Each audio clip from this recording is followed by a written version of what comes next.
Hello and welcome to my review of Doctor Who Series 1, Episode 2, The Devil's Court. If you haven't watched my review for Episode 1, The Space Babies, please watch that in the card there. But yes, now we're going to review Episode 2.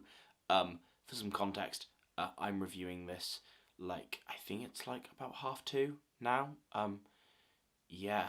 I'm tired, and I'm not sure if that's going to affect this review. Because not that I'm still going to give you, trust me, the amazing nerdy Brit energy that you've come to love and respect and subscribe to this channel for. But I actually don't know if I liked this episode. I genuinely need to rewatch it because honestly, I'm going to give you a lot of mixed feelings on this episode because I just don't know. I'm going to give you my main point here in terms of Russell T Davies through the device of the salt at the end of the universe and therefore the Toymaker. But you know, you can pin this choice completely on Russell T Davies, has decided to bring back fantasy, well, I say bring back, for the first time in the show's 60-year history, has decided to bring major fantasy elements into Doctor Who, where the show is now... The show, whilst being in science fiction, always, to a certain extent, had a logic. Like it had an in-universe logic for why things happened. And now, since the Toymaker, and it really hit home this episode because long story short, the Toymaker itself, especially as if I'm saying, right, that Doctor Who has, you know, let's face it, science fiction-y logic, but logic that works within its own context, the Giggle as an episode set up the Toymaker as a character that could set up his own logic and therefore existed outside of logic. But if the episode itself explains that the character exists outside logic, weirdly, to me, that makes him a logical character. Yet, obviously, in this episode, it's kind of like, oh, yeah, there are more of that kind of character. And therefore, it's kind of just burst that hole open in terms of what it basically has ended up meaning is things can just happen and they don't have to have in-universe logic that explain it in any way, so we can just kind of do everything. And I don't think that's necessarily a bad idea if executed well. I think this episode, on first watch, whilst being very, very tired, just kind of made for a fever dream.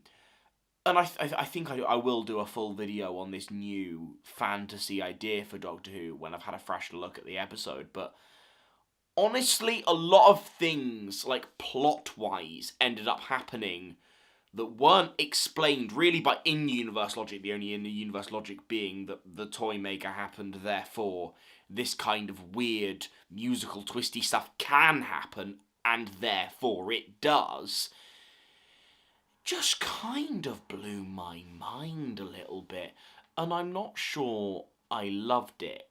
Let's talk about performances, because Shooty, Millie, Jinx Monsoon, some fantastic performances.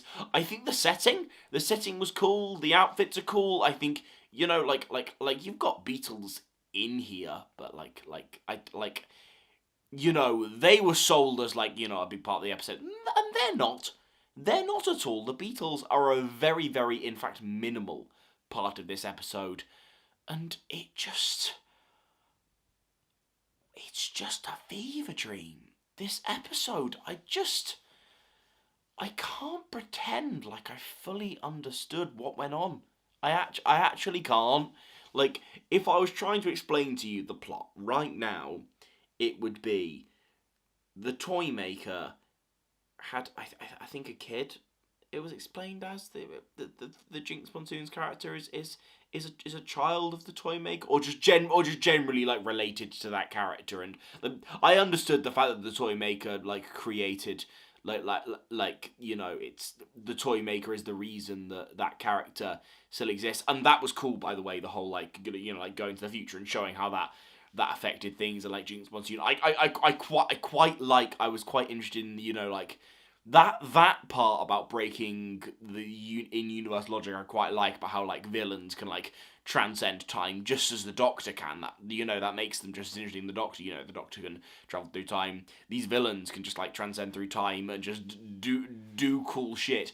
That I did enjoy, and the fact that, you know, we can like see this like desolate Earth that has been created by this timeline, and but you know that doesn't necessarily make them safe from the villain. That element I quite liked, but I just like there's ideas about, you know, like music being taken, and but then there's a set of notes that's for some reason that I don't think the episode within itself actually explains. Like I don't know if, because, you know, we can all look back on old RTD episodes and go, this is fun, but, you know, like his Doctor Who resolutions were never like amazing. They're always like emotional, but not necessarily like well explained within themselves. It was more about you know, let's look at Doomsday, for example. Doomsday itself works because, you know, you have the emotions between Doctor and Rose, not necessarily putting loads of Daleks inside men in a random void thing. That in itself isn't particularly interesting. It's the Doctor and Rose interactions, and this kind of works in the same way, where Shooty and Millie's like interactions and all of that jazz is absolutely fantastic and really, really interesting. I loved all that stuff, but the plot itself, just I don't know. There just seemed to be a chord that would banish this character, and Paul McCartney and John Lennon found that chord. I don't know. And, you know, like it's hinting at like cool stuff for the future, but like honestly, after watching that, I'm not 100% sure if I'm 100% buzzing for more fantasy stuff to come through. And like, I don't know if you actually have a place to go if all of your big villains are just big fantasy thing. And that kind of made me enjoy Space Babies, because weirdly, and it's a tough position. I think I will make a full like Doctor Who going into fantasy video, especially once I had a chance to like review review in my own head, and rewatch the new episodes, because I'm like did I enjoy Space Babies more because it felt more like a grounded Doctor Who adventure? And I'm like, does Doctor Who have to evolve to like stay vaguely relevant? Yet by finding new fantasy elements, has Doctor Who lost what Doctor Who is? But then am I just making big dramatic swings? I don't know. But subscribe here. And well, no, there's a new video there, but subscribe. Tomorrow I'm gonna do like a full like cool podcasty review once I've like rewatched it, because, you know, I'm still actually I admitted this at the end of my Space Babies review, but if you've got to the end of this one and not the Space Babies review, I actually got quite drunk on the Friday night, and therefore hence my tiredness and my coming down from alcoholness. But I hope you enjoyed. And subscribe, and I'll think this through some more. I hope I rewatch it. Maybe it's just because I didn't understand the plot. But I'm a bit confused.